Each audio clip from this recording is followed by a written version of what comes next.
Muy buenos días, ya tarde, buenos días, compañeros, compañeras. Muchísimas gracias por haber venido. Disculpen de verdad la tardanza, tengo como principio llegar siempre a tiempo, pero bueno, se alargó la agenda. En todo caso, quiero primero agradecerles inmensamente a cada uno y a cada una de ustedes, porque sé que recorrieron todo este departamento para llegar a esta reunión. Era un compromiso que teníamos hace muchos años, más de 3 años estábamos intentando llegar, intentando venir. Tuvimos en medio una campaña maratónica que hicimos cada uno de nosotros. También estaba previsto venir en ese momento al Caquetá y la orden fue regresar a Bogotá, enfocarnos en Bogotá para lograr lo que hoy estamos viviendo, que es este primer gobierno del cambio. Pero independientemente de eso, yo creo que hoy recibimos una noticia maravillosa. No creo que hayamos dimensionado aún lo que sucedió en estos días en el país. Acabamos de atravesar por un paro todas las vías de este país, o muchas de las vías de este país bloqueadas. Se auguraba casi que íbamos a entrar en una movilización larguísima, en la desestabilización del país. Ya estaban en las redes sociales los opositores diciendo: a Petro le quedó grande el país. Salieron todos los ministros, los congresistas, exministros, y congresistas de la oposición a augurarle a este país lo peor. Y lo que sucedió fue todo lo contrario.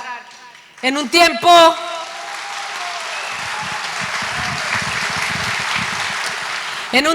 récord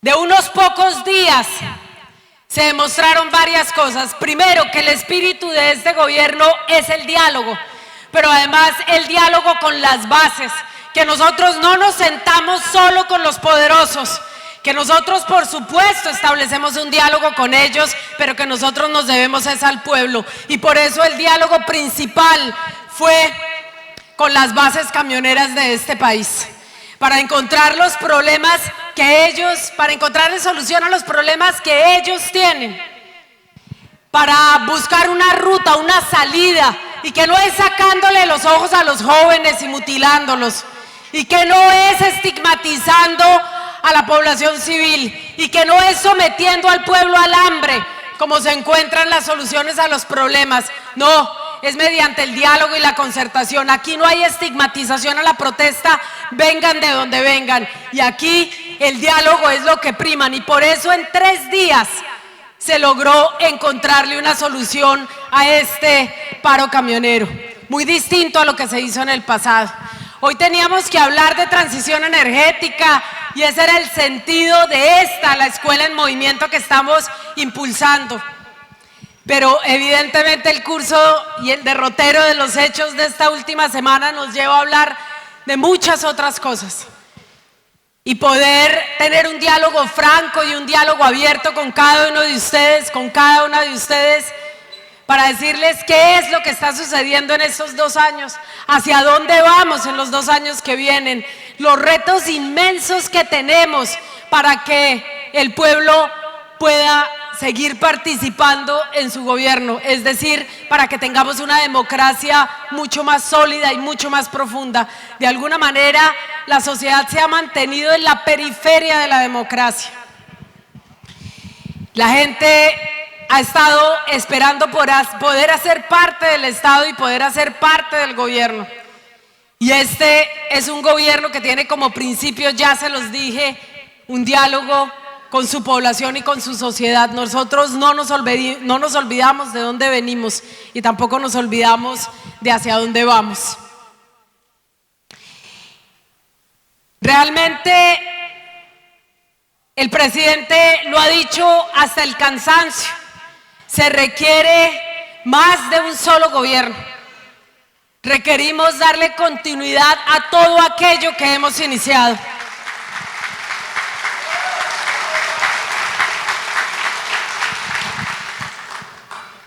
pero el camino que tenemos para lograr eso es arduo y vamos a requerir del trabajo dedicado de cada uno de los habitantes de este país, de cada uno de los miembros y de las organizaciones, de la militancia del Pacto Histórico, pero también de las organizaciones que han decidido confluir en este gran torrente que es el Pacto Histórico.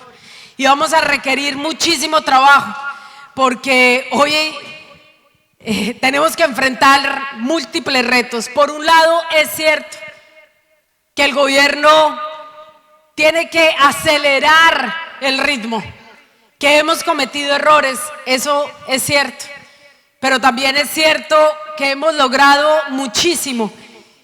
Y no sé si si tenemos la conciencia plena de todo aquello que hemos alcanzado.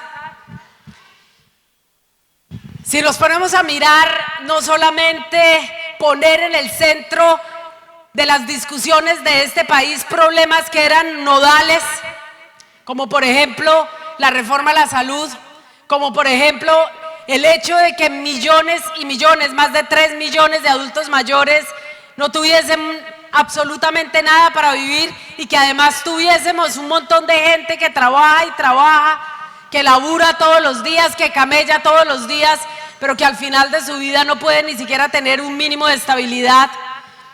Si miramos y ponemos en el centro de nuestras propuestas lo que nosotros hemos dicho, un país del conocimiento, y un país del conocimiento pasa por la educación. Hoy estamos en un espacio de la educación y de la educación pública.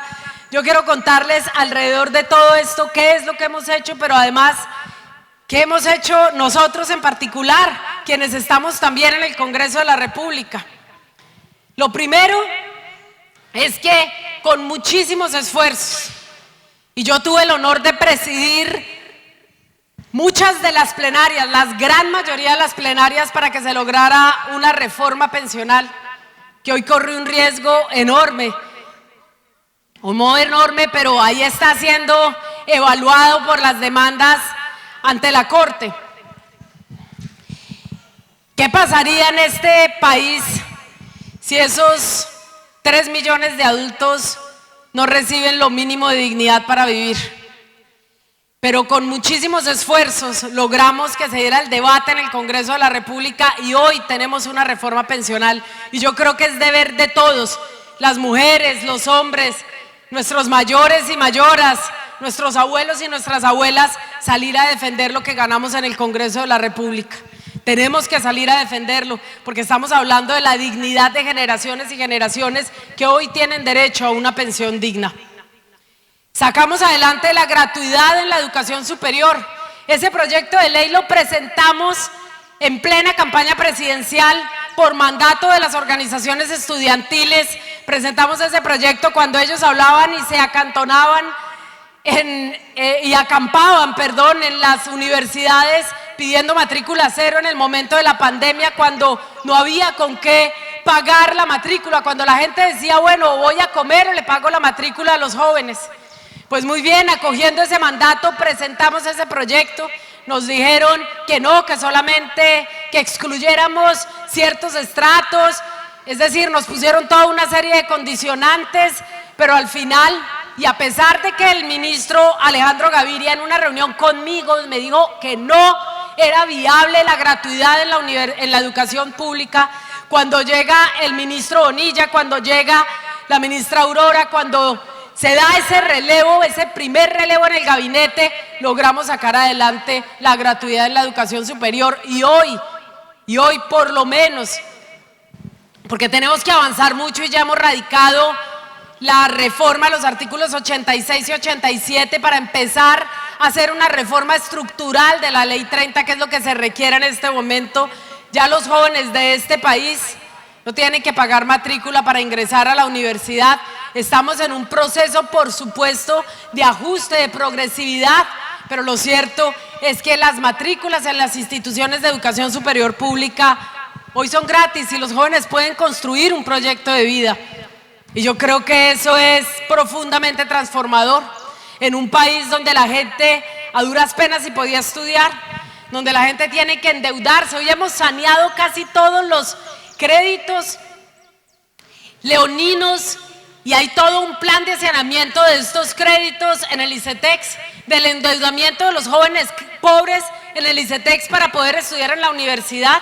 Y hoy hemos avanzado en eso. A propósito del paro, a propósito de lo que acaba de vivir, decía el ministro Daniel Rojas que con el billón mensual, con parte de ese billón mensual que se tiene que pagar para sanear ese fondo de los combustibles, para mantener el subsidio al diésel, se podría pagar en su totalidad la deuda que tienen los estudiantes con el ICETEX, imagínense ustedes. Así que se han hecho esfuerzos inmensos y ahora que estamos hablando de una escuela de formación, de que empecemos a tener conciencia plena de lo que está haciendo este gobierno, de que dejemos de escuchar los ruidos y la desinformación que pulula en los medios de comunicación y que pulula a través de las mentiras falsas que se propagan como una pandemia en las redes sociales. Nosotros podamos tener espacios de diálogo concreto para saber qué es lo que se está haciendo. Está avanzando la reforma agraria, como nunca había sucedido en este país o como pocas veces había sucedido en este país. La última vez que tuvimos un esfuerzo decidido por la reforma agraria fue en los gobiernos liberales de principios mediados del siglo pasado. Tuvimos que esperar casi 70 años o 80 años para impulsar una reforma agraria. Nos dijeron, se va a hacer, pero expropiando las tierras. Nos han dicho que nos vamos a volver como Venezuela, que lo que aquí se haría era avanzar en la expropiación y todo eso ha sido una mentira absoluta. Este gobierno no ha expropiado tierras, al contrario, ha comprado 142.000 hectáreas de tierra, 142.000 hectáreas, y además ha titulado más de 1 millón de hectáreas de tierra. Así es que avanza la reforma agraria.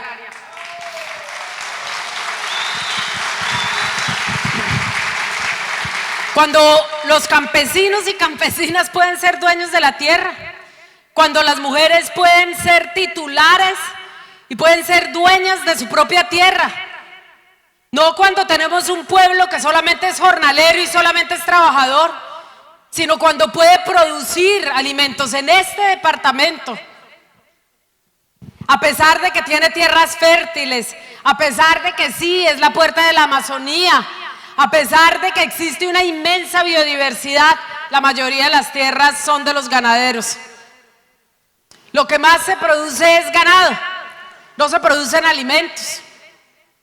Y de eso parte la vocación de este gobierno. Nosotros hemos dicho que tenemos que pasar de una vocación extractivista a una vocación agrícola, y lo hemos demostrado. 10% ha crecido el sector agrario en este país. Y eso se debe también a que hoy tenemos más propietarios y dueños de la tierra. Y eso se debe a que se han puesto recursos como nunca en el Ministerio de Agricultura para potenciar el campesinado, para potenciar la producción. Y lo que necesitamos ahora es tecnificar la producción. Porque nosotros, se lo decía yo a María Fernanda Cabal en un debate en el Congreso de la República que le hacían a la ministra de Agricultura y al director de la Agencia Nacional de Tierras, ella decía, le decía yo que los campesinos también quieren ser dueños. Esa es la vocación del campesino, no que la mayoría de las tierras estén en manos de un puñado de personas que lo único que quieren es tener jornaleros y jornaleros mal pagos, gente a la que no le pagan lo que deberían por su trabajo. Y eso nos lleva a una de las reformas más importantes que se está haciendo en este momento en el Congreso de la República, y es la reforma laboral. Porque nosotros no necesitamos solamente trabajadores y decenas de miles de familias subsistiendo con el mínimo, sino que necesitamos garantías laborales y que ese mismo número de trabajadores pueda estudiar para que en el futuro no tengan que ser mal pagos, sino además que reciban lo que merecen por su trabajo, porque además su trabajo se ha fortalecido y se ha tecnificado, porque hay conocimiento, porque hay una construcción de conocimiento para no ser solamente operario de una máquina, sino para poder definir y construir de manera mucho más potente su proyecto de vida y su futuro. Esto quiere decir que paso de ser solamente un empleado a ser dueño de mi propia empresa, a ser dueño de mi propio negocio, a ser dueño de mi propio futuro. Hemos dicho, y bueno, y ahora que se está discutiendo la reforma laboral en el Congreso de la República, vamos a necesitar de sus voces. Vamos a necesitar que ustedes amplifiquen lo que allí se está haciendo. Porque estamos hablando de que los trabajadores en Colombia puedan recuperar, por ejemplo, sus pagos por el trabajo dominical o por el trabajo festivo o por las jornadas nocturnas. Estamos hablando de que, como se hace en los países desarrollados, la jornada laboral tal vez sea un poco más corta. Estamos hablando de dignificar el trabajo de todas y de todos y que por lo tanto tengamos menos gente en la informalidad y más gente en la informalidad. Si tenemos más gente en la formalidad, entonces tenemos más capacidad de cubrir inclusive el sistema pensional. Hoy que le dicen a los jóvenes que lo que se va a hacer es robarle las pensiones a los jóvenes, y todo esto definitivamente es una mentira. Además de eso,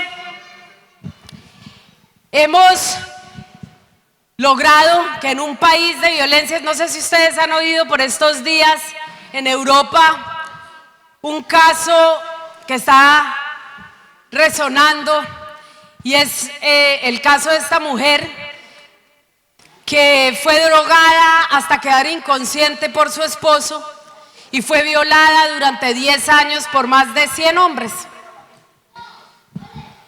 Una mujer que era abusada, y la atleta, por ejemplo, que fue quemada viva por su compañero, una atleta olímpica ahorita en los Olímpicos de París, regresó a su país y fue quemada viva. Le tiraron la gasolina encima y su compañero, su pareja, le prendió fuego. Y hemos logrado incorporar entonces, no solamente en el Plan Nacional de Desarrollo aquí en nuestro país, hemos logrado incorporar en el Plan Nacional de Desarrollo una emergencia, que el país esté hoy en una emergencia por las violencias basadas en género. Y de allí se tienen que desprender toda una serie de medidas para lograr frenar la violencia que padecemos las mujeres cotidianamente. Violencias que se expresan en los hogares, en las calles, pero también en lo político. Y ustedes han visto cómo hemos defendido una agenda para las mujeres en el Congreso de la República.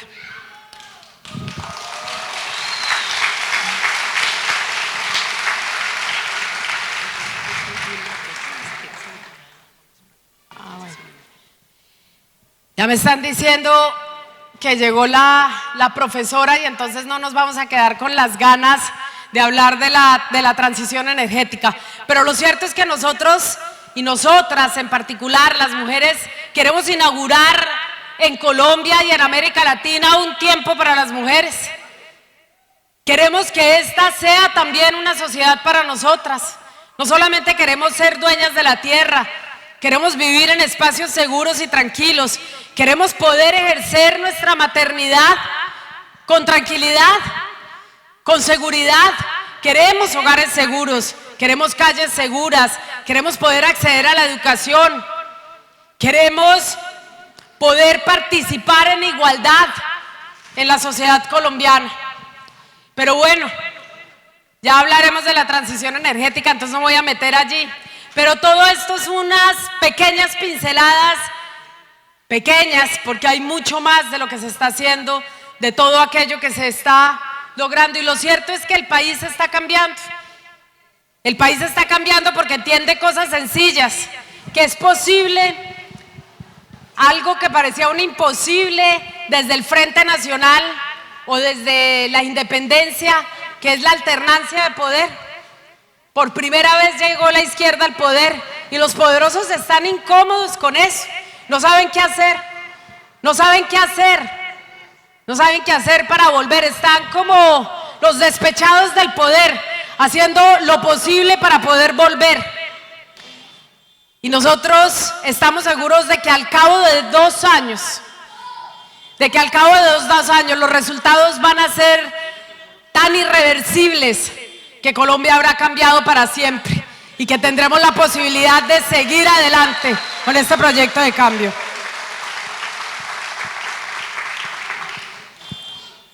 Yo quiero hablarles un poco de algo que estamos inaugurando aquí en Florencia. Hemos decidido que aquí en Florencia, aquí en el Caquetá, vamos a iniciar una gira por la unidad.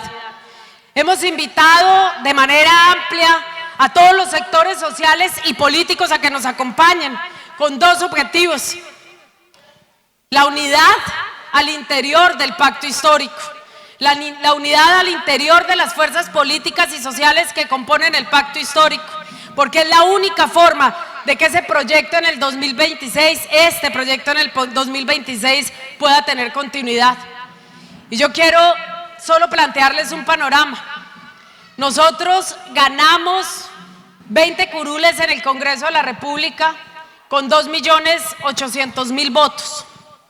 2.900.000, si no estoy mal, 2.900.000 votos, y eso nos permitió tener 20 senadores. Pero resulta que el umbral para poder llegar al Congreso de la República en el año 2026 va a estar entre los 600 y los 700.000 votos. ¿Eso qué quiere decir?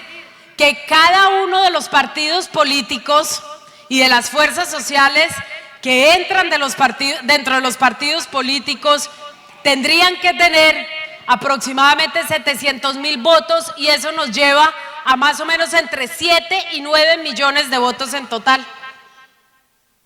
Si nosotros fuésemos todos juntos, ¿cuántas curules podríamos obtener si duplicáramos tan solo o si sacáramos 1 millón de votos más? Si nosotros analizamos, por ejemplo, a Fuerza Ciudadana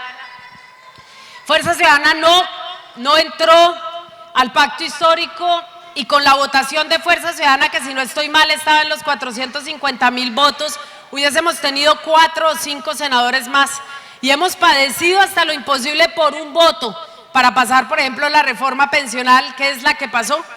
Y en el Congreso y en el Senado de la República ustedes veían que teníamos que sufrir por un voto para poder sacar adelante la reforma pensional. Eso nos lleva a pensar a que no solamente, como lo decía el presidente Gustavo Petro, hoy tenemos el gobierno, pero no tenemos el poder, y el poder pasa por construir mayorías en el Congreso de la República, y es la única forma de que nosotros no tengamos que enfrentar los bloqueos institucionales que enfrentamos cotidianamente para poder sacar adelante las reformas que no son para nosotros, sino que son para el pueblo. Y es que la gente pueda tener salud digna, que pueda tener trabajo digno, que pueda tener paz en la medida de lo posible, que pueda tener una justicia tributaria y una justicia social, inclusive una justicia ambiental, y si nos vamos más allá, la justicia energética. Lo cierto es que fragmentados no vamos a ganar, y si aprendemos las lecciones que nos dejó el estallido social, y si aprendemos las lecciones de aquello que se convirtió en una movilización social, en una movilización en las urnas, tendríamos que tener a estas alturas perfectamente claro que el único camino es la unidad entre las fuerzas sociales, la unidad entre las fuerzas políticas, la unidad entre todos aquellos que estamos dispuestos a defender un modelo político diferente, porque lo que nosotros hemos hecho aquí es enseñarle a este país que se puede tener con éxito un modelo económico distinto y al mismo tiempo un modelo social completamente diferente al que hemos tenido durante 200 y 300 años. Yo inicio esta gira por la unidad porque creo que el único camino es la unidad. Yo ya no me siento parte de un partido político, sino de un proyecto político. De un proyecto político en el que cabemos todos y del cual hacemos parte todos. Yo no me siento enarbolando una, sino 1000 banderas. Y lo que quiero que entendamos es que nosotros no vamos a perder con la unidad, sino que nosotros vamos a ganar con la unidad.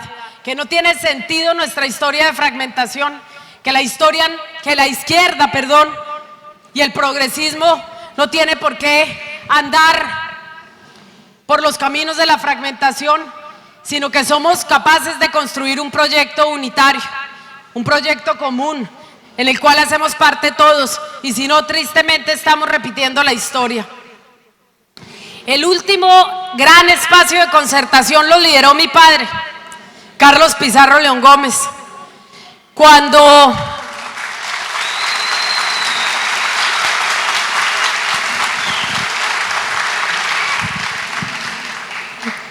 en 1990 se atrevió a llevarle la contraria a los tiempos.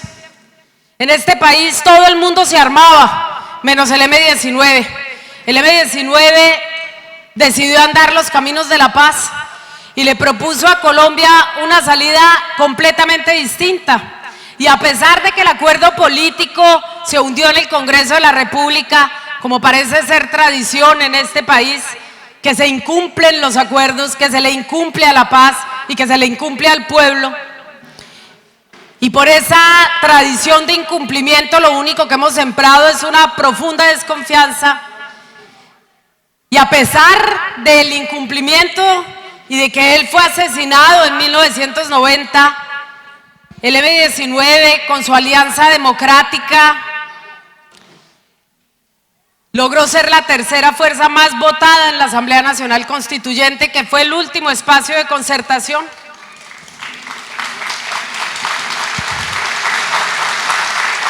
Y logramos pasar de una constitución anacrónica, feudal, colonial, a una constitución de derechos, donde por primera vez los pueblos indígenas pudieron entrar a ser parte de este país, a propósito de que nos acompaña aquí uno de los cabildos indígenas del Caquetá.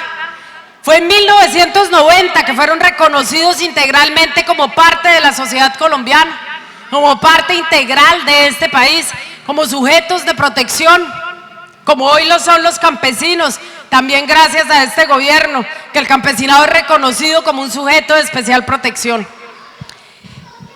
Y en esa constituyente de derechos, libertaria, podríamos decirlo, que reconoce la paz y reconoce los derechos de los ciudadanos, derechos que hoy son incumplidos, y por eso hablamos del poder constituyente y de convocar al poder constituyente, no obligatoriamente para cambiar la constitución de nuestro país, sino para que los derechos que están consagrados en la Constitución se cumplan. Y tenemos 34 años de la Constitución de 1991 y todavía no se han cumplido los derechos para las mayorías de los colombianos, tal vez para un puñado de ellos, y para ellos, los que se oponen a que se convoque al poder constituyente para que se exija la materialización de todos nuestros derechos.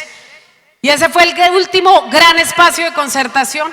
A partir de allí la Alianza Democrática M-19 se presentó a las elecciones al Congreso, sacó 20 congresistas como nunca habíamos tenido, y tenemos 50. Y en las siguientes elecciones, debido a la fragmentación, a que había mucho cacique y poco indio, no quedó ni uno solo. Inclusive el presidente Gustavo Petro se quemó en esa oportunidad, no llegó al Congreso de la República, y ese es tristemente el destino que podemos vivir, que tengamos que retroceder en todo aquello que hemos avanzado, que no logremos materializar. Yo lo he llamado como el cambio que es posible. Hasta ahora ha sido el cambio que nos han dejado y que nos han permitido, pero a partir del 2026 tiene que ser el cambio posible. Todo aquello que prometimos tiene que ser una realidad. Yo estoy segura de que ustedes son conscientes de todas las trabas, las talanqueras y los problemas por los que hemos tenido que atravesar para poder materializar todo esto que estamos logrando. Yo quiero aprovechar para felicitar aquí por lo menos a los ministros y ministras que estuvieron sentados en esa mesa de diálogo, porque mostraron articulación interna, mostraron que se podía trabajar conjuntamente hasta lograr un objetivo, mostraron capacidad de escucha, mostraron que el gobierno, que un Estado sí podía sentarse a dialogar y que era necesario dialogar. Y yo creo que incluso al interior del propio gabinete hoy tienen en ese ejercicio un ejemplo de cohesión interna. Y quiero decirles que participaron en esa mesa muchos de los ministros progresistas. Al principio eran 3, al final de la mesa estaban sentados varios de los ministerios buscando soluciones. Y eso es lo que tenemos que hacer con todo. Es decir, mostraron unidad, como las organizaciones mostraron unidad, como nosotros los partidos políticos y quienes estamos hoy en algún escenario de representación tenemos que mostrar unidad. Y además, en esa unidad, entender que cada uno de nosotros se fortalece en lo individual y fortalece el colectivo. Y solamente en colectivo construimos comunidad. Yo quiero preguntarles a cada uno de ustedes, ¿por qué hacen parte de una organización social? ¿Por qué hacen parte de un cabildo? ¿Por qué hacen parte de una organización comunal? ¿De una asociación de mujeres? ¿Por qué lo hacen? Porque juntas y juntos tenemos más poder.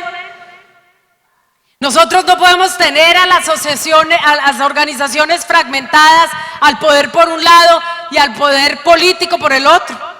Nosotros tenemos que lograr el diálogo y la concreción entre nosotros. Tenemos que encontrar respuestas comunes y también tenemos que decirnos las verdades. Fuimos incapaces en las listas al Congreso del 2022 de establecer un mecanismo de democracia interna, a pesar de que el presidente Gustavo Petro lo propuso. Propuso cuál podía ser el mecanismo de democracia interna. Dijo, ya que vamos a presentar unas listas cerradas y unitarias, ahí vuelve la palabra unidad. Estas listas iban a ser paritarias porque queríamos entregarle mayor representación a las mujeres. Y llegamos un número importante de mujeres. Yo ya había llegado, yo repetí. Y la propuesta era que las mujeres compitiésemos entre nosotras, los hombres entre ellos, y al final se definiera en la cabeza de lista, por lo menos del Senado de la República, en una consulta, en una encuesta, quién era la persona que podía liderar esa lista unitaria. Al final esa no fue la decisión que venció, y lo que vencieron fue los bolígrafos de los partidos nuestros. Así que este es un llamado también para los dirigentes de los partidos políticos que hacen parte del pacto histórico, para que dejemos de un lado el bolígrafo y le demos también el poder a nuestras bases políticas.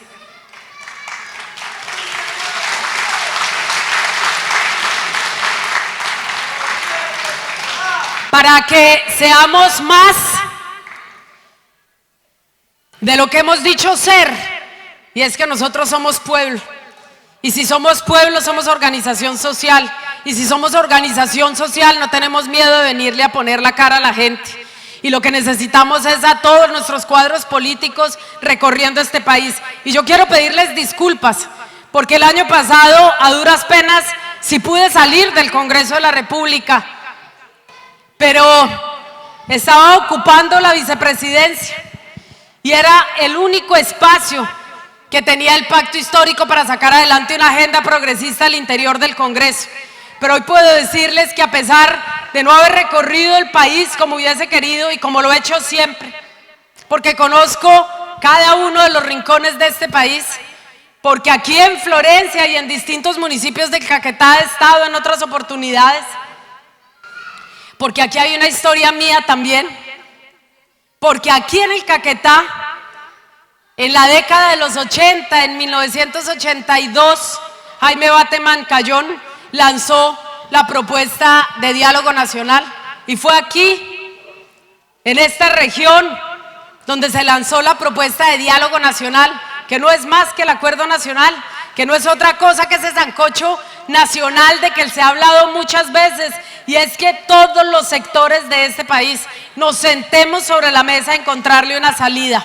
Yo venía hoy de una reunión con, creo que 11 alcaldes y el gobernador, escuchando qué era lo que tenían que decir, consciente de que muchos de ellos le hacen oposición a este gobierno, pero agradeciendo sí que fueron capaces de llegar a sentarse a hablar y a dialogar con nosotros. ¿Para qué? Para hablarles del acuerdo nacional, de qué es lo que piensa el Caquetá del acuerdo nacional. Y por eso, desde hoy, vamos a tener reuniones con los sectores políticos que componen el pacto histórico, y yo quiero invitarles a todos, a toda la coordinadora del pacto histórico y a las bases del pacto histórico, a que hablemos de cómo podemos darle vía libre a la unidad, a ese caminar juntos, ya que no somos tan diferentes. Y nos vamos a reunir las mujeres, a hablar de nosotras y de nuestro liderazgo. Porque aquí en el Caquetá se inaugura para este proyecto político el tiempo de las mujeres. Y vamos a hablar con las juventudes, porque las juventudes han sido marginadas de nuestro proyecto político. Porque nuestro proyecto político, que tenía una vocación juvenil, y yo aquí hablo, aunque hoy no haga parte de la Colombia Humana, porque así lo decidieron los acuerdos políticos en el 2018, pero yo ayudé, como muchos de ustedes, a construir la Colombia Humana, cuando era un movimiento social y no un partido político.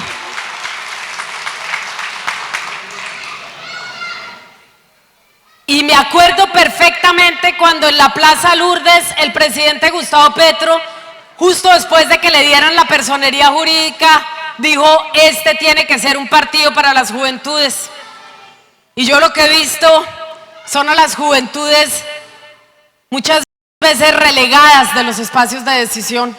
Y las juventudes son el motor también, junto con las mujeres, junto con los campesinos, junto con las estructuras políticas nuestras, que tampoco están mandadas a desaparecer, pero son el futuro del progresismo y por lo tanto tienen que hacer parte de la discusión política y no pueden ser voces marginales que solamente reparten publicidad en los tiempos de campaña, pero que no están ahí para construir la base popular. Yo hoy me encuentro en un partido político que es el Maíz, que es el único o de los únicos que dice que no va al espacio de unidad. Y estamos ante una decisión muy difícil. Renunciamos al Senado de la República para poder hacer parte del proyecto unitario, o seguimos defendiendo con liderazgo, con una voz propia, con compromiso, nuestra agenda política, que es la de este gobierno en el Congreso de la República. O logramos con el movimiento alternativo indígena y social Maíz construir un mecanismo que nos permita ir allí a donde somos, regresar al lugar del cual venimos, y es precisamente irnos al partido unitario. El presidente Petro lo dijo muy bien, y lo dijo en la Asamblea de la Colombia Humana: los que no estén dispuestos a ir allá, entonces que se queden, y si ustedes no son capaces de ir conmigo, yo me voy. Y me voy de la Colombia Humana, lo dijo el presidente Petro en la Asamblea. Y nosotros decimos, entonces por favor, que nos dejen ir también a nosotros, ayudar a construir el gran bloque progresista de Colombia, ayudar a darle continuidad a este proyecto político sin mezquindades. Me preguntan todos los días si yo me quiero lanzar a una contienda presidencial.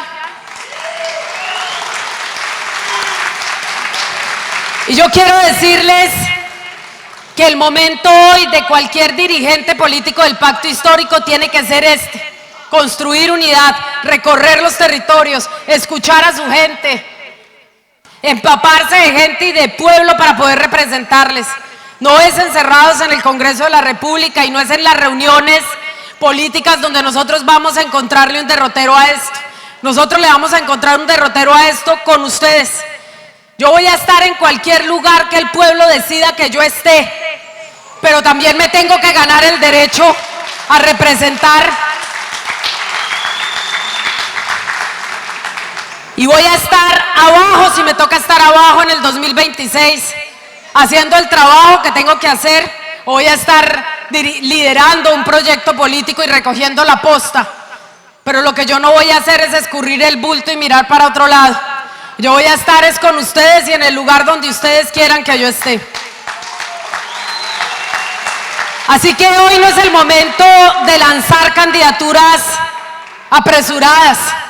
Hoy es el momento de construir eso, la unidad, la juntanza, el caminar conjunto, el escucharnos, el sanar las heridas que tenemos todos, porque todos tenemos heridas, en ayudar a recuperar algo que de manera inexplicable el establecimiento nos ha robado.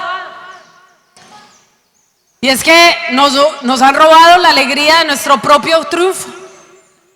Y tenemos que recuperar la alegría porque es mucho lo que hemos alcanzado. Hemos avanzado más en estos 2 años de lo que hemos avanzado en décadas. Logramos lo que parecía imposible, que era dirigir los destinos de este país. Al frente tenemos a un hombre, a un estadista, a un hombre valiente que le ha puesto el pecho a sus decisiones y que está enfrentando hoy una tormenta. Y así como él ha puesto en el centro de sus intereses al pueblo colombiano, el pueblo colombiano también tiene que ponerlo en el centro de su corazón. Y nosotros estamos aquí trabajando para volver al centro del corazón de la gente.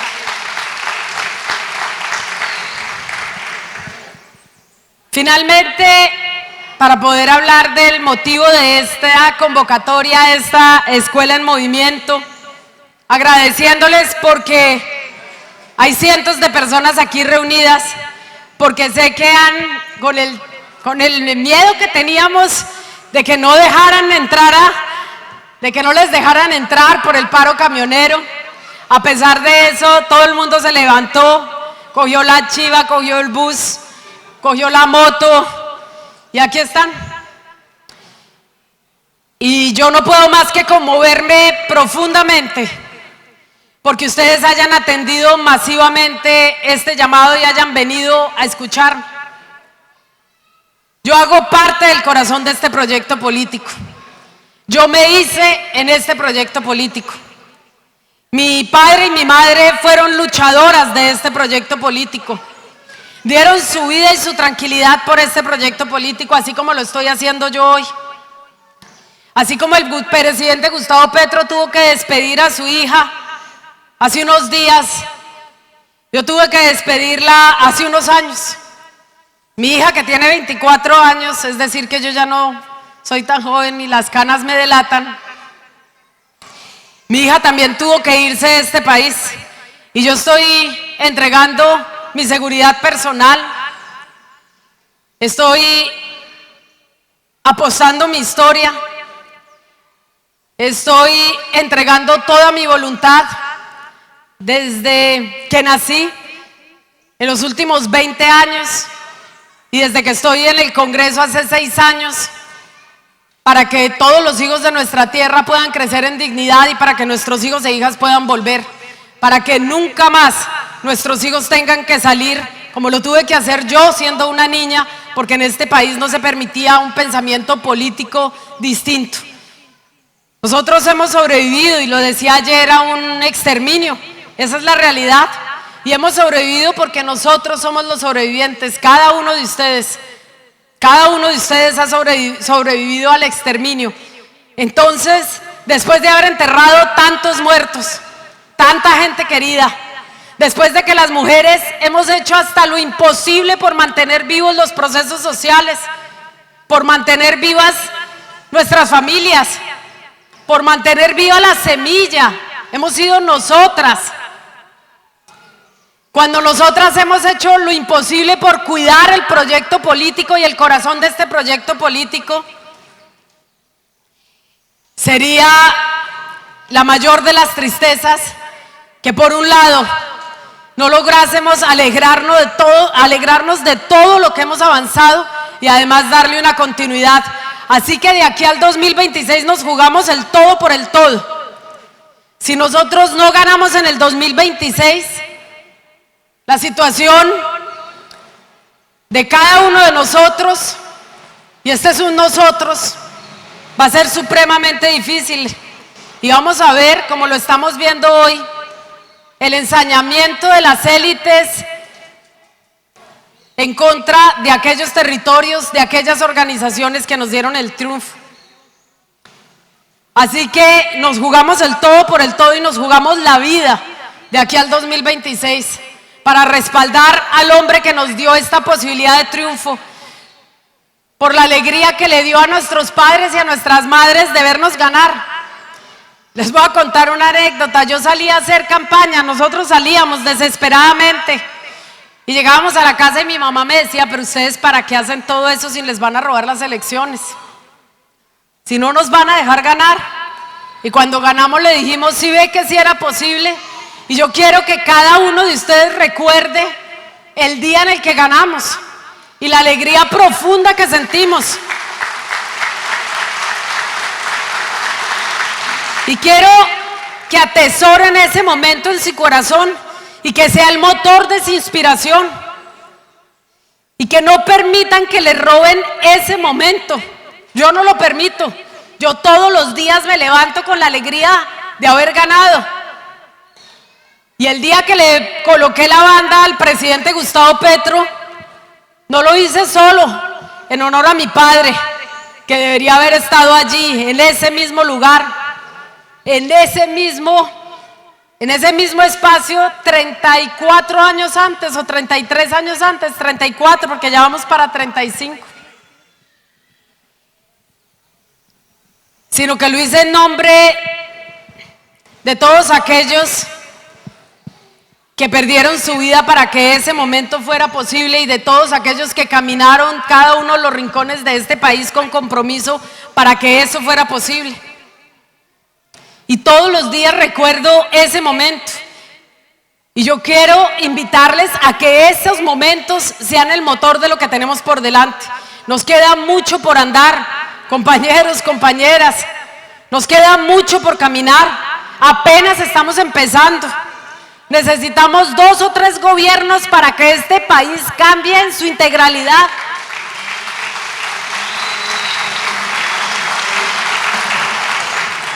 Nos quedan 2 o 3 gobiernos para que se materialice la reforma agraria y ya no podamos reversar, para que el campo sea de los campesinos y la tierra de quien la trabaje. Y nos quedan nos quedan la oportunidad por delante para que jamás se puedan reversar los derechos de los trabajadores. Y nos quedan muchos años más para entregarle dignidad y futuro a los niños y a los jóvenes. Yo quiero invitarles a que caminemos todos juntos, a que dejemos las prevenciones al lado, a que dejemos de mirar al compañero y a la compañera como si fuese un enemigo, a que de verdad depongamos nuestras prevenciones, a que caminemos como un solo cuerpo, a que recuperemos nuestra capacidad de abrazarnos y de amarnos. Si algo hemos aprendido las mujeres es a cuidar. Nosotros queremos cuidar, nosotras queremos cuidar este gobierno. Queremos cuidar nuestro proyecto político, queremos cuidar nuestras luchas, queremos cuidar nuestros hijos, queremos cuidar la nación colombiana, como solamente nosotras podemos hacerlo, con amor y con ternura. Y que recuperemos la capacidad de conmovernos y de enternecernos, de abrazarnos y de amarnos. Si hacemos eso, si solamente logramos eso, cuidarnos los unos a los otros, cuidar este proyecto político, cuidar este gobierno, cuidar nuestros procesos sociales y cuidar a Colombia, estoy segura de que en el 2026 este proyecto será absolutamente irreversible. Así que vamos adelante.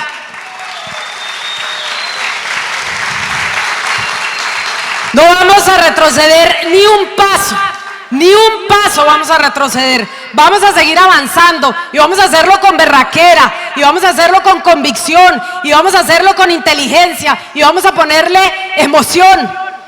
Y de aquí en adelante, de verdad que se tengan de la silla, porque este proyecto se queda y se quedará muchos años más. Muchas gracias. Gracias por haberme escuchado.